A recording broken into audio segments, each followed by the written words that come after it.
kamu tidak tahu, saudara-saudara, sebab aku berbicara kepada mereka yang mengetahui hukum, bahwa hukum berkuasa atas seseorang selama orang itu hidup.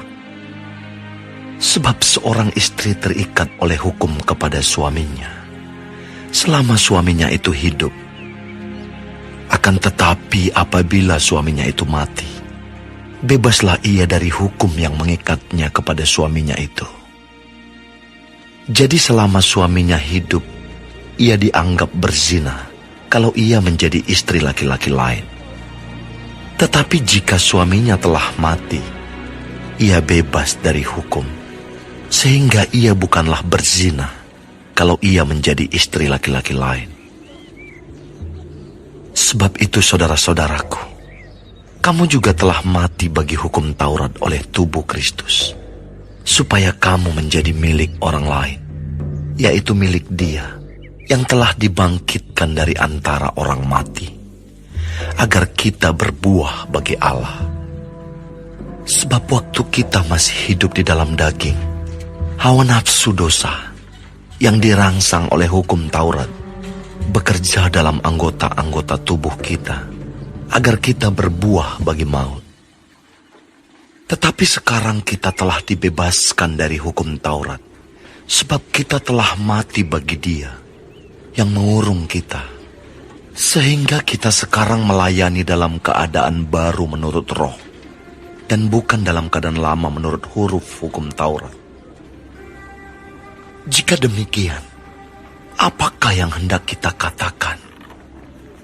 Apakah hukum Taurat itu dosa? Sekali-kali tidak. Sebaliknya, justru oleh hukum Taurat aku telah mengenal dosa. Karena aku juga tidak tahu apa itu keinginan.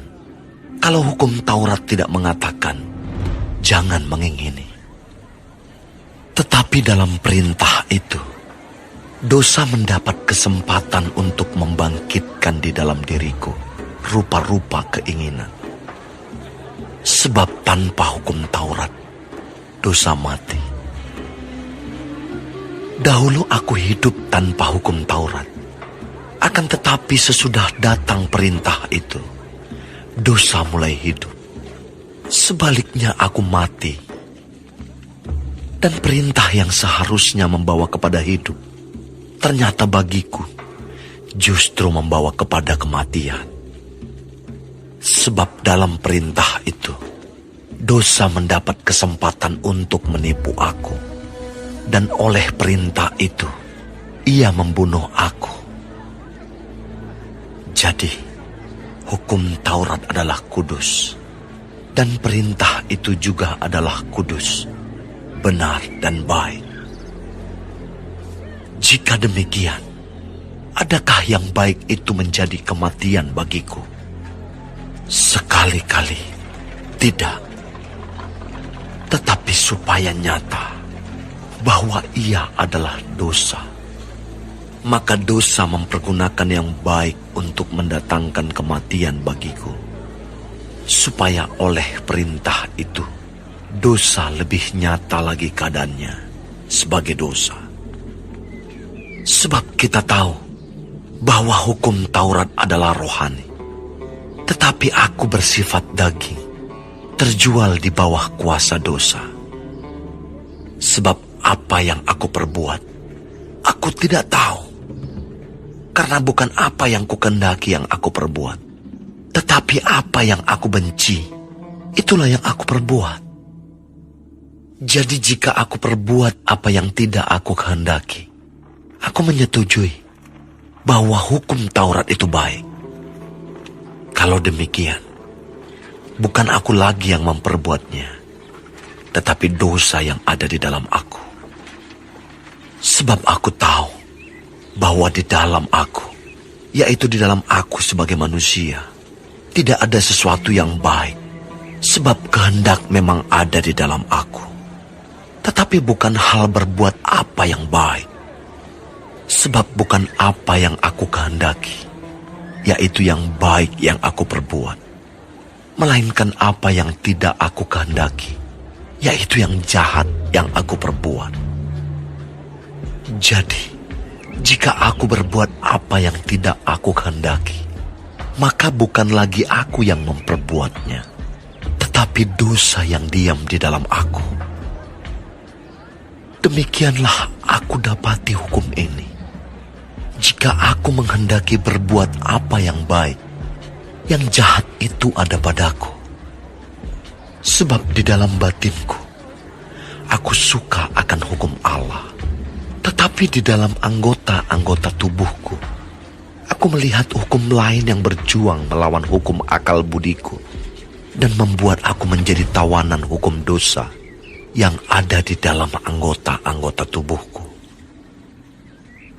Aku, manusia celaka. Siapakah yang akan melepaskan aku dari tubuh maut ini? Syukur kepada Allah oleh Yesus Kristus Tuhan kita. Jadi, dengan akal budiku aku melayani hukum Allah, tetapi dengan tubuh insaniku, aku melayani hukum dosa.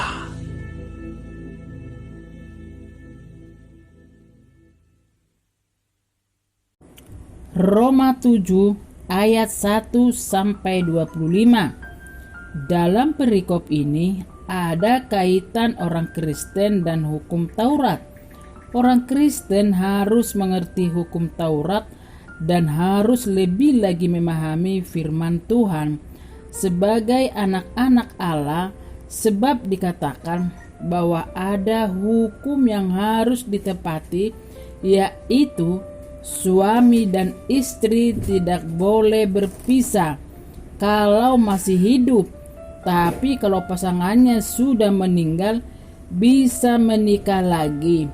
Kalau pasangannya masih hidup tidak boleh menikah lagi, karena itu disebut juga adalah perzinahan.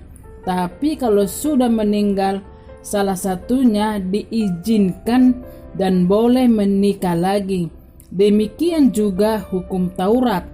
Mereka sangat terikat dengan hukum Taurat selama mereka masih hidup, tapi selama mereka masih ada dalam hukum Taurat itu, mereka sangat terikat dengan kedagingan di dalam dosa.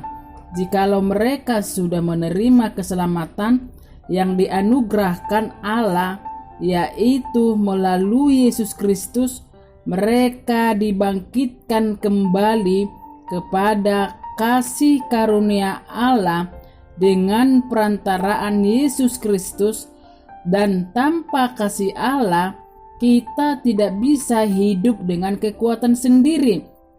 Kita menerima anugerah karena kemurahan Yesus Kristus diberikan dengan cuma-cuma. Hukum Taurat juga bisa tetap tinggal dalam dosa. Di dalam firman Tuhan, kita bisa dilepaskan dan dibebaskan dengan baik. Dan pertanyaan, apakah hukum Taurat itu jahat? Tapi Paulus menjawab, tidak, hukum Taurat itu baik adanya. Tapi yang terutama, kita semua harus terikat dengan firman Tuhan dan bisa memuliakan Tuhan dan berusaha hidup seperti karakter Kristus dan bisa melakukan sesuai dengan kehendak Tuhan, bukan kehendak daging kita. Kita harus berusaha menjalankan hukum Taurat sesuai dengan firman Tuhan. Dalam pasal ini, Paulus berkata, ada dua kepribadiannya dalam diri Paulus. Ada sifatnya yang bertolak belakang, yaitu Paulus melakukan apa yang dia benci, bukan apa yang dia kehendaki. Rasul Paulus mengetahui apa yang dia lakukan. Paulus berusaha melakukan apa yang Allah mau.